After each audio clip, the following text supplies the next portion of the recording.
Now these digits actually represent what is the weight of that particular thing you're weighing. When we start to count the number of significant figures, we avoid all the zeros. They can also be expressed as, for example, 3.2 into 10 raised to minus 6. It is all in a mix like this. We will consider the least number of significant figures after the decimal point.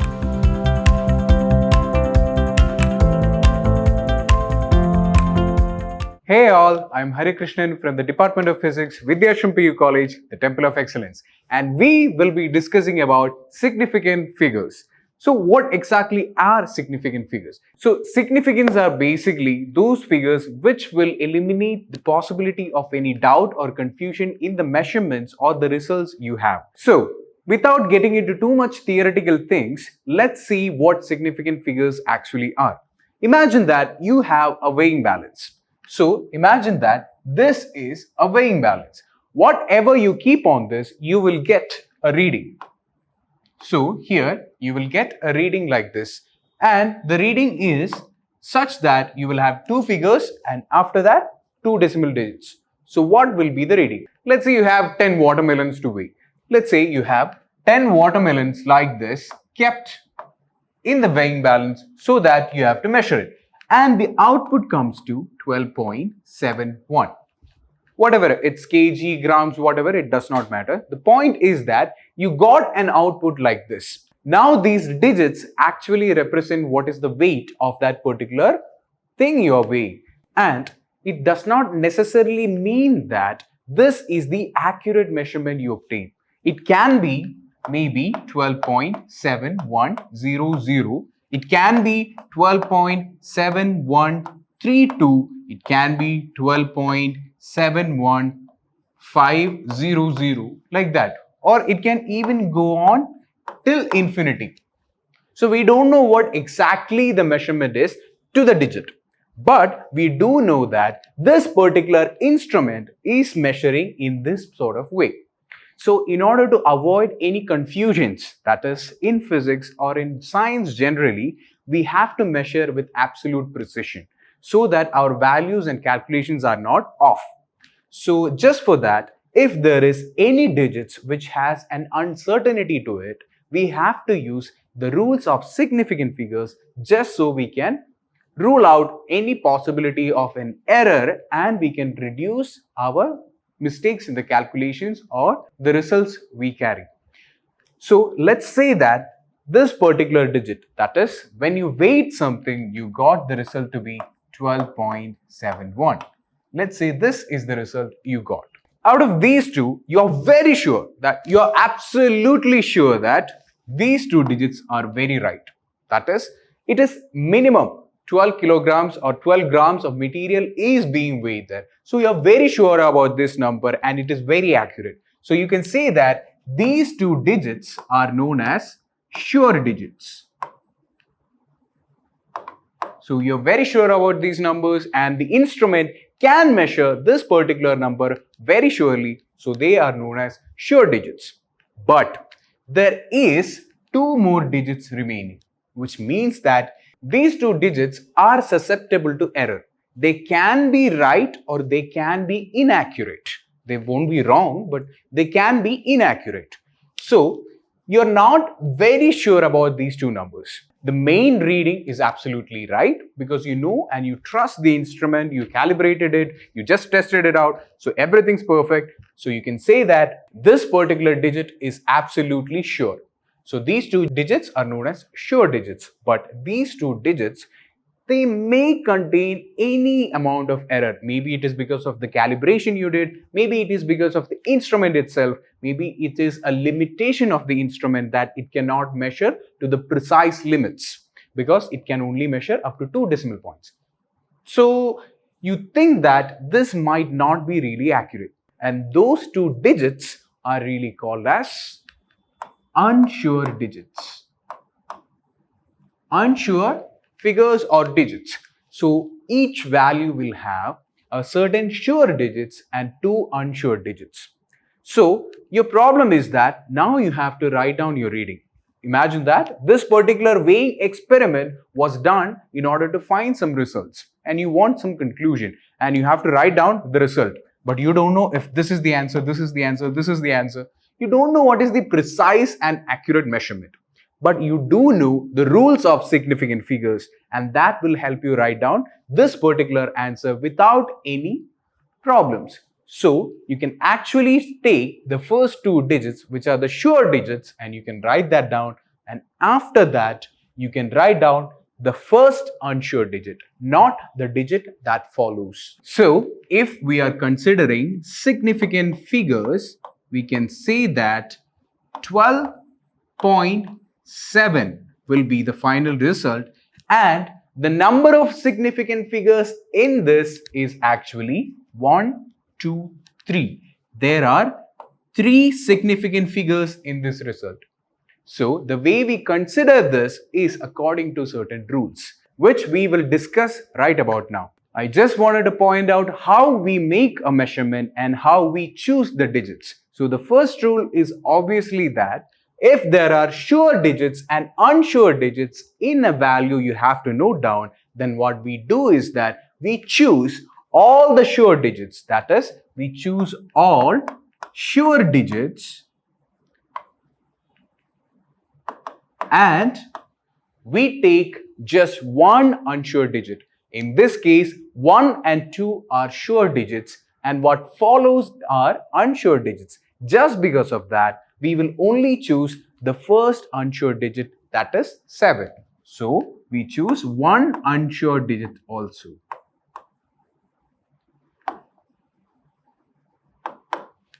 So this is the first and primary rule you have to follow if you are measuring anything. There are other rules also which will follow very soon. So when you're measuring something just like we did now, then we can say that there will be decimal points and there might not be decimal points. And how do we consider these decimal points and how do we say these many significant figures are written down in this particular number? For that, we'll be learning a bunch of rules, and that starts with the decimal and non-decimal rules. So let's learn about the rules. The first one, decimal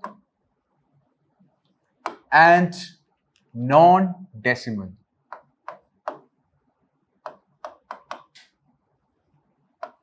If you got the measurement, if you're counting apples, let's say you have counted apples, then what you do is that you consider the first non-zero digit and you follow it till the last non-zero digit.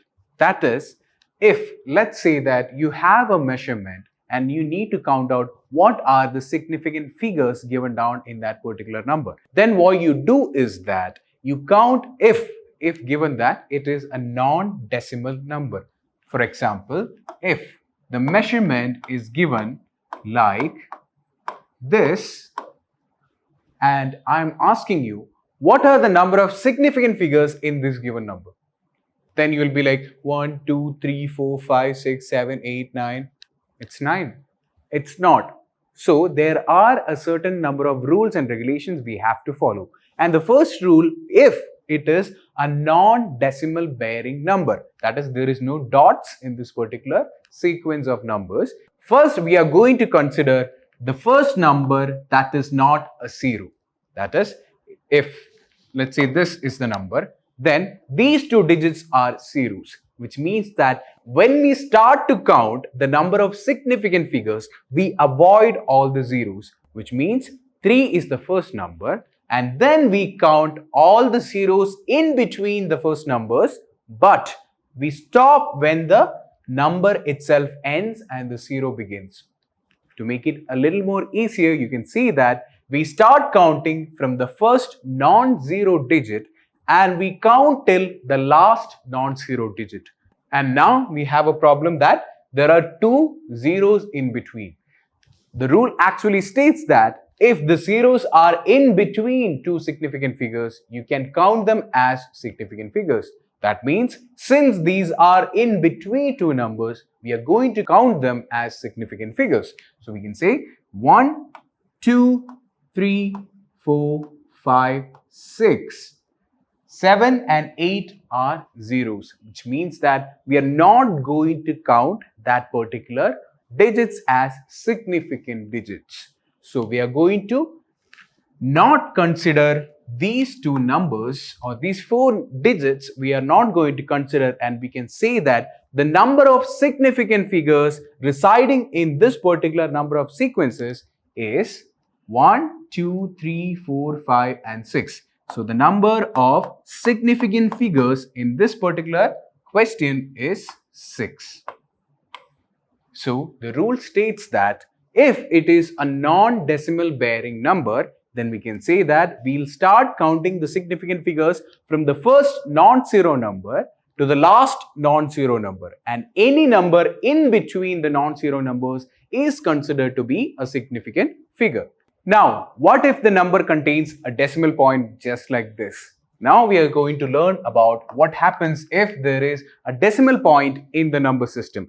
Then we can say that normally, just like in the non-decimal system, we'll start counting after the non-zero digit. That is, if there is a zero, we are not going to consider that, but after the zero, we are going to consider the digit which is a non-zero number, and then we are going to keep on counting even if that is a zero, which means that any zero that is following a decimal digit is considered to be a significant figure. That is, if there is a decimal dot here, the zeros that trail is also a significant figure. So we can keep on counting as 1, 2, 3, 4, 5, 6, and the non-zero number ends. If it is after the decimal point, we keep on counting those numbers. So we also count these two numbers, which means that the total significant figures in this particular decimal bearing number is that 1, 2, 3, 4, 5, 6, 7, 8. So the number of significant figures given here is nothing but 8. So to remember this particular rule much more clearly, we can say that till the death rule. We can say that if any number is coming after the decimal point, we are going to consider that to be a significant figure. So we can say that any number that follows after the non-zero digit is significant, and every number that follows after the decimal point is significant. So after 0 till death, it is all significant figures for a decimal point bearing number. So for example, if the weight bearing system just gives you a result saying that 72.0 and 72, then you can say that the number of significant figures in this particular measurement is that 3 significant digits are there, and for this particular measurement there are only 2. Even if it measures like this, there are only 2 significant figures in this particular measurement, but in the prior one it is 72.0, which means that the 2 digits are significant, and any digit that follows after the decimal point is also considered to be significant. So we can say that this particular digit has 3 significant figures, and these particular digits only have 2 significant figures because this doesn't bear a decimal point, and according to non-decimal rules, we can say that 7 and 2 are the only significant figures in this particular number. So remember, if it is a non-decimal point, then we can say that if it is a non-decimal digit, we can say that after 0, the first non-zero number is a significant figure till the last non-zero number. So anything that is in between the first and last non-zero numbers is a significant figure in the case of a non-decimal number.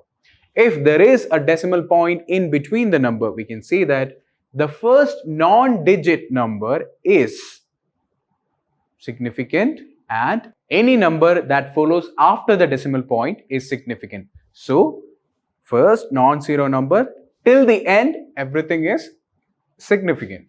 One general doubt we get is that if this is mentioned in grams and this is mentioned in kilograms, will it affect in any way? So the answer to that question is that even though the NCERT considered that to be a problem, it corrected itself, and we can absolutely say that units do not affect the decimal points or the significant figures of any number.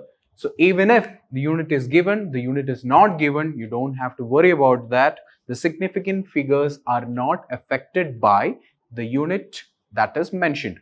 The only thing that affects the significant figures are the rules which are going to be mentioned.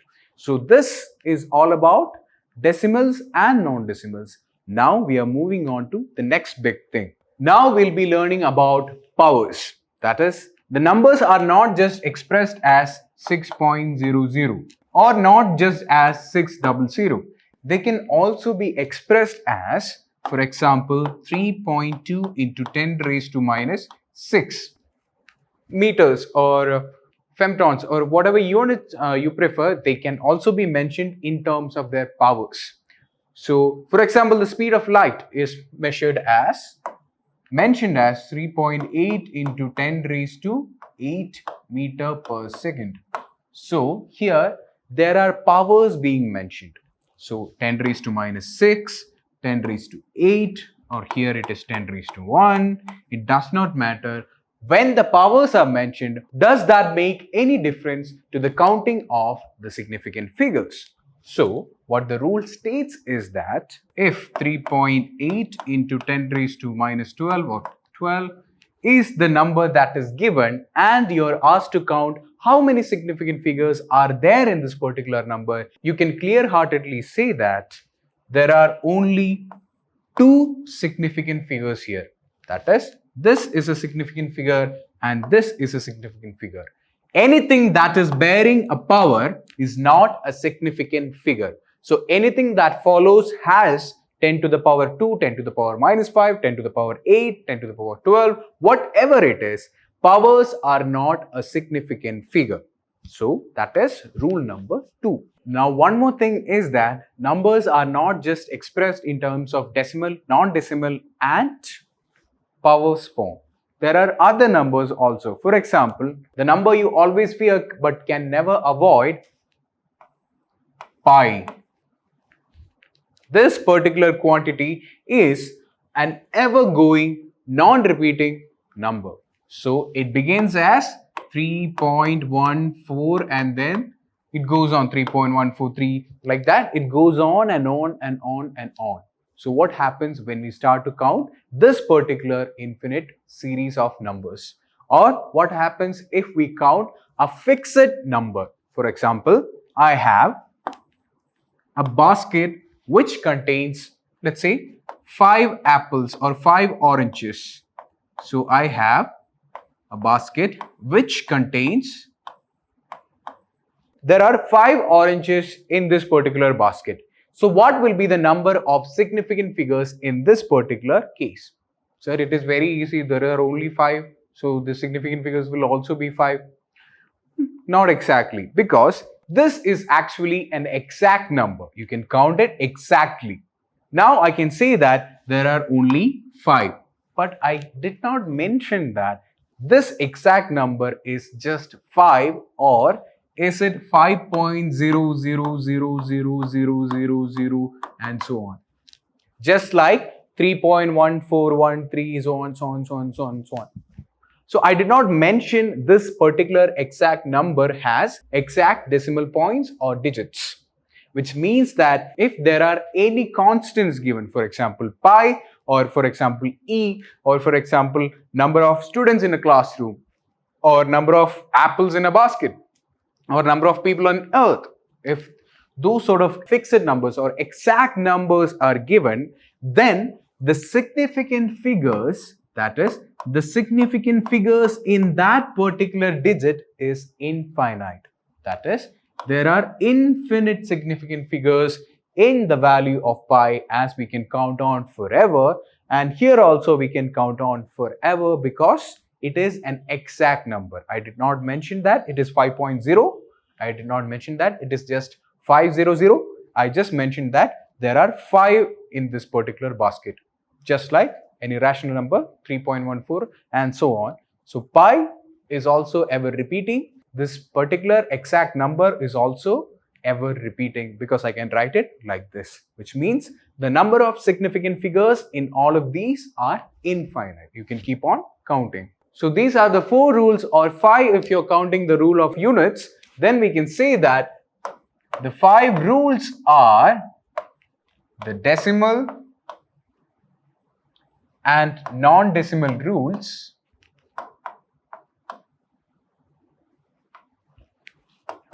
and now we have the rule of powers, and then we had the rule of exact numbers, and finally, if you're still counting, you can say that we have the rule of units, that if units are mentioned, the significant figures are unaffected by those particular units which are mentioned. So there is 1, 2, 3, 4, 5. 5 rules are there. You have to find the first non-zero digit, and after that every digit is significant. And finally, if there is a non-decimal number, you can say that the first non-zero digit and the last non-zero digit are significant, and any numbers in between that non-zero and zero digits are significant. And powers are not considered to be significant figures if there is an exact number, 5 apples, the number of students in a classroom, pi, logarithmic e, or you take any exponential numbers like that. If you take like constants or exact numbers, you can say that there is infinite significant figures in that particular sequence. And finally, units do not affect the number of significant figures. Even if we change the unit, the number of significant figures remains the same. Wait, the number of rules are done, but the process of calculating the significant figures are not just done. Because you might have seen that in your exams, if you score 3.48 or 34.8 or something, then the teachers would round this off to, let's say, 3.5, or 34.8 will become 35. So how do they actually judge this? How do they actually round off the figures so that you get a fair mark? So the next rule that pertains about significant figures is nothing but rounding off. So rounding off is the next rule we have to consider. Let's say if there is a number, for example, let's say 3.48 again, and if I'm saying that you have to round this off to 2 significant figures. Right now there are 1, 2, 3. 3 significant figures are there, and I'm asking you, there can only be 2 significant because the site in which you are uploading the marks only can take up to 2 significant figures. Then I have to turn this number fairly so that the calculations are not wrong. So the rule for that is that we consider the number first. So we know that 3.48 lies somewhere in between 3.45 and 3.5.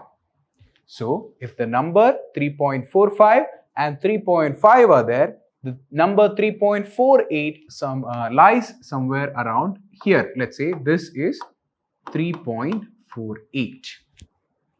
So the rule we are going to consider is that we are going to consider if this particular number is closer to 3.5 or is it closer to 3.45. Now we know that it is 3.48, which means that if we have 0.02 more, then we can turn it into 3.5. Since this particular number is more closer to this particular number, that is 3.5, we will consider 3.48 to be rounded off as 3.5. So 3.48 can be rounded off as 3.5 since this particular number is very close to the digit 3.5. If it was more close to the digit 3.45, then we would have rounded it off as 3.4. But since this is more closer to 3.5, we are rounding it off as 3.5. Now, what if the number is 5.62? Now what happens? Somebody scored a CGPA of 5.62, but you have to convert it into two significant figures. So how do you convert that into two significant figures? Again, 5.62 is really close to the number 5.60 or 5.60 than 5.65. That is, again, if we take the number line, we can say that here it is 5.6, here is 5.65. Then we can say that the number 5.62 lies more closer to this 5.6, which means that since this 5.62 is lying more closer to 5.62, we can say the rounding off will be to 5.6. If it was 5.64 or 5.645 or something, then we would write 5.65 or simply 5.6. If it was more closer to 5.64 or 5.645, then we would write it as 5.6.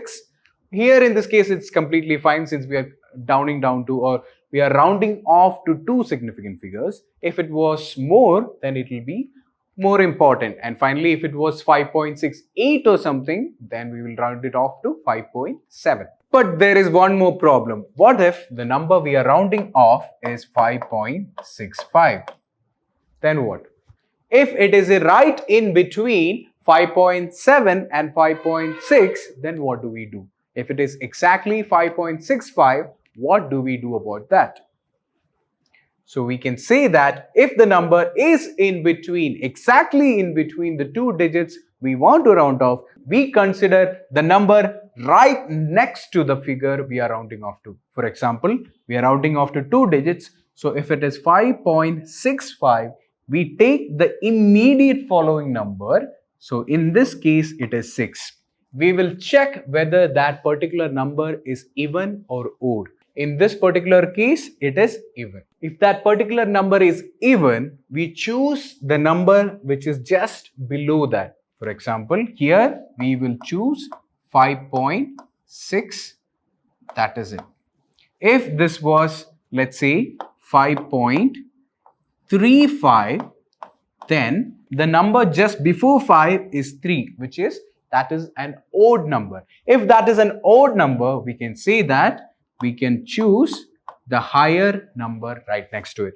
That is, if the number that is given to us for rounding off is in such a manner that it is in between two digits, that is, if we choose the number line again and we choose 5.3, 5.35, 5.4. So since the number 5.35 is right in the middle of these two numbers, we might have a confusion where we can round off this particular digit. That is where the rule comes. First, you consider the digit which is right next to that particular number. Here, in this case, it is 3. So once you consider that particular number, the next thing you do is that evaluate if that is odd or even. In this case, it is 3, which means that it is an odd number. If that is an odd number, we can say that we can choose the higher digit. It will go here. So the rounding off will be to 5.4. And if this particular number line was 5.2, 5.25 and 5.3, then what we do is that again consider the number right next to it. In this particular case, it is 2. That is, it is an even number. If the number is even, then we consider the lower digit, that is 5.2. That is how the rule happens. If it is odd, then you have to choose higher. If it is even, you have to choose lower. And that is the rules about rounding figures off. We are not just done yet because we have one more operation, that is algebraic operations. We have algebraic operations such as plus, minus, into, division and all that. So how do we do the plus minus operations for the rules of significant figures to be unaffected? You can actually say that if there was an experiment being done so that all the scientists from all around the world has different values because they used different measuring tools. These errors are very common and they pulled in all their data and they wanted to reduce the error and take the average. But the problem is that, or take the sum. For example, here in this case, we'll take the sum.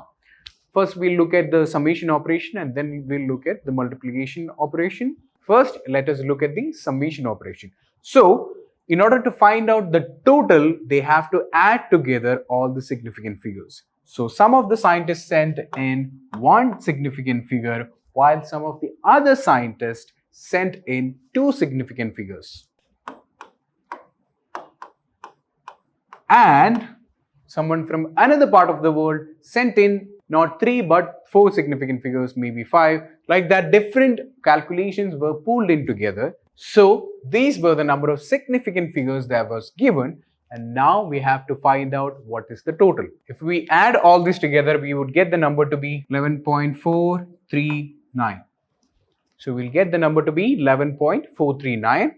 But the problem here is that we have to consider the rule of significant figures, and that states that if there are a lot of significant figures in the mix given like this, which means there is 1 here, there are 2 points here, there are 3 digits here. If it is all in a mix like this, we will consider the least number of significant figures after the decimal point, which means how many numbers are there after the decimal point. We will consider that. Why we do that is because maybe because of instrument failure, maybe because of the calibration issues, or maybe because of the limitations in the environment, they could only measure these 2 digits, which means that we don't know if it is 1.212 or 1.200 or 1.200000001. We can't afford that error also. So that is why we consider the least significant figures, the least number of significant figures after the decimal point, and the result will also be having that particular nature, which means even though the result is given as such, the result we write after considering the significant figures are that in significant figures we can write that it will be 11.4. Not 11.439, not 11.39, it is just 11.4. We will consider how many significant figures are there in the least amount possible, and we will write the answer also in that particular sequence. One more thing to remember is that I directly wrote 11.4. That is only there because I rounded it off because it is 39. If it was something closer to let's say 4.58 or 4.89, then I would have rounded it off to 11.5. The rounding off rule applies here also, but just in this case it is 39, which means that I can choose the lower digit, which is 11.4. If it was 11.489, then I would round it off to 11.5. Remember, the rounding off rule still applies. Here I am just converting the digits so that we consider the least amount of significant figures after the decimal point, and then we do the calculations and convert it into that many decimal digits or that many significant figures after the decimal point, and we consider the rounding off rule so that we get this particular answer. And now this particular rule is for addition or subtraction, but now we have to do it for multiplication. So how do we multiply? So what if I multiply 1.2 into 36.72? So what is the rule I should follow when multiplying this? So first, generally we write down the answer, and the answer to this particular problem is 44.064.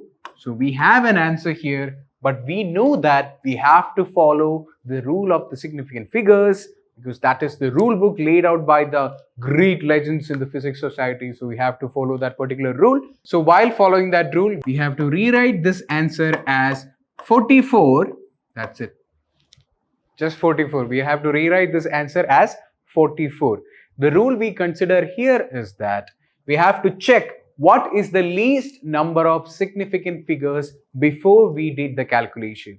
In this particular equation or in this particular calculative sequence, we can say that 1.2 has the least number of significant figures being 2, which means that the SF or significant figures before calculation, 1.2 was the least, which is number 2. And then the rule states that after the calculation is done, then also the figures should have the same number of significant figures. So since the result also should have the same number of significant figures, we can say that only 44 remains. In the case of addition, after the decimal point, how many significant figures were considered, but here the total number of significant figures before the calculation is being considered. That is the huge difference there is, but other than that, everything is kind of basic, and that is how we find out, or how we do calculations according to the rules of significant figures and rounding off. So basically, in a nutshell, we can say that those are the major rules and regulations you have to follow while considering significant figures. Remember, we have not practiced out every example there is in the book, and out there we just showed you some examples so that you can understand the particular concept. So please don't think this is it, this is that simple. This is actually an important concept while doing calculations in lab and in experimental setups. And being a theoretician also, it is very important to know about the rules of significant figures and rounding off, because even the slightest value can affect you. That is all about this particular chapter, because we learned about units, measurements, and how we can write that particular measurements. So I'll see you all very soon with the next chapter. I hope you love physics. Thank you.